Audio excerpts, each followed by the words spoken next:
ആരംഭിച്ചോ. ഒന്ന് ഈ അറസ്റ്റ് ചെയ്യപ്പെട്ട രണ്ടുപേരെ എനിക്ക് നേരിട്ട് അറിയാം. ബിസിനസ് ഒക്കെ എങ്ങനെ? അതിലെ മുഹമ്മദ് ഹുസൈൻ അവിടുത്തെ ഒരു യൂത്ത് കോൺഗ്രസ് പ്രവർത്തകനായിരുന്നു.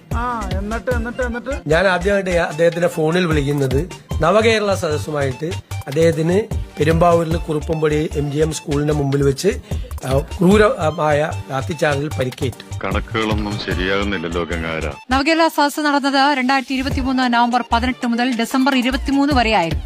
എറണാകുളത്ത് നടന്നത് ഡിസംബർ 7 മുതൽ 10 വരെയാണെന്നാൽ അതിനു മുമ്പ് 2023 ഒക്ടോബർ 21-നും 30-നും പ്രതിപക്ഷ നേതാവായിരുന്ന VD സതീശനുമായുള്ള ഫോട്ടോ മുഹമ്മദ് ഹുസൈൻ പങ്കുവച്ചിട്ടുണ്ട്. അദ്ദേഹത്തിന് പെരുമ്പാവൂരിൽ കുറുപ്പംപടി MGM സ്കൂളിന്റെ മുമ്പിൽ വെച്ച് ക്രൂരമായ ലാത്തിച്ചാർജിൽ പരിക്കേറ്റു. ക്രൂരമായ ഒരു മർദ്ദനമേറ്റതിന്റെ യാതൊരുവിധ തെളിവും ഇദ്ദേഹം തന്നെ, അതായത് ഈ ലഹരി കേസ് പ്രതി ഹുസൈൻ തന്നെ അദ്ദേഹത്തിന്റെ സോഷ്യൽ മീഡിയ ഹാൻഡിലുകളിൽ പോസ്റ്റ് ചെയ്തിട്ടുള്ള റീലുകളിൽ എവിടെയും നമുക്ക് കാണാൻ കഴിയുന്നില്ല എന്നതാണ് ഏറ്റവും പ്രധാനപ്പെട്ട ഒരു കാര്യം. വല്ല കാര്യമുണ്ടോ? എന്തിനാണ് ഇങ്ങനെ ഇല്ലാന്ന് നടക്കണേ?